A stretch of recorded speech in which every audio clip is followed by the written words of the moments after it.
So a little update on the electric chainsaw and a little bit of carnage of what happens if you don't clean your muffler after you do a muffler mod. So I decided to go ahead and run this saw. I wasn't going to, but then I realized I don't really care what happens to it.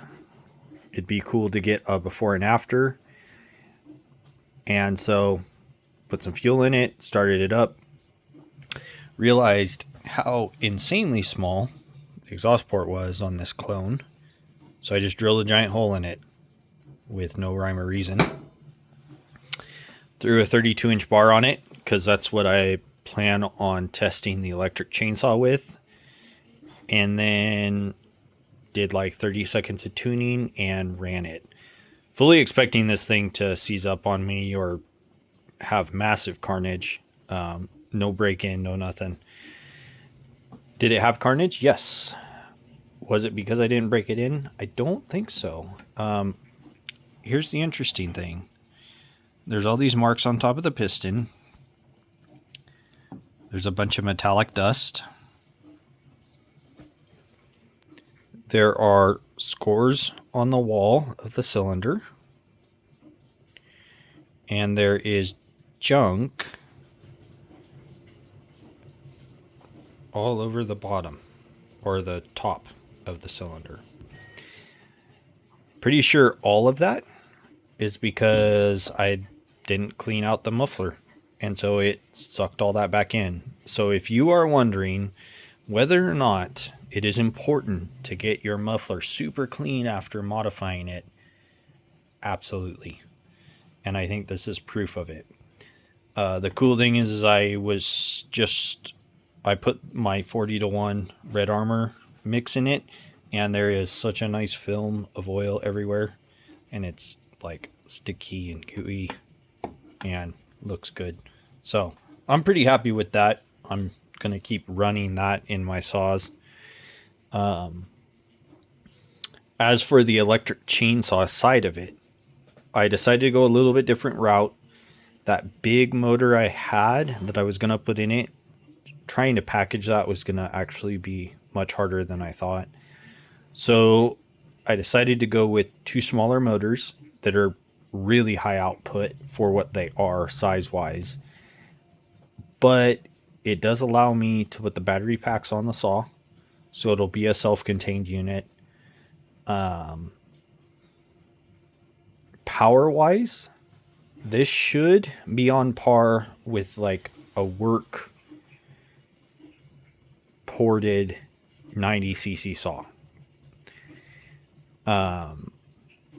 The cool thing about electric is when you know the amperage, when you know the voltage, when you know the motor efficiency, you can pretty much pinpoint at what RPM what power is being consumed. So I have my targets. I know what voltage I'm running. I know what motors I have. I know what amperage it's capable of. And I know what I'm hoping to get RPM wise in the cut. So that's what I'm shooting for. When I can accomplish that, then I'll know the power numbers. But this should be pretty good. Smaller chassis, but it definitely will weigh at least as much as like a 395 or a 066 or something like that. 90cc saw, it'll definitely weigh that with the batteries in it, the same as the saw would oiled and fueled. But the big difference is this thing's going to have an eighth, if not less, of the run capacity that a gas-powered saw would. The potential that electrical stuff has motor-wise is far greater than the battery capacity that is available. So this saw is for fun, but it is also kind of to prove that hopefully a really good big saw could be built and be electric, but at the same time, we don't remotely have the battery tech commercially available for it to run at the same length of time as gasoline or be able to refueled as quickly as gasoline. So it's kind of a proof of concept in some ways, but also for fun. Personally, I love the smell of two-stroke, and I also think that some of what electric motors can do is awesome. So this is just what I'm trying to do. It proves a point to me, maybe to other people, but it's also kind of fun in the process. It'll be interesting. I've got the parts. Now I have to build it. It's going to take a bit of machine work. I'm going to have to cut the case up to fit everything. But hopefully in the end, it will look really close to a 372. I'm trying not to like go crazy. I can't build something exotic. I don't have the time to do that. So I'm trying to work with a chassis with an oiler system that will work, that I know it was the cheapest clone I could find. So it'll be fun, but it should be really interesting when it's all said and done.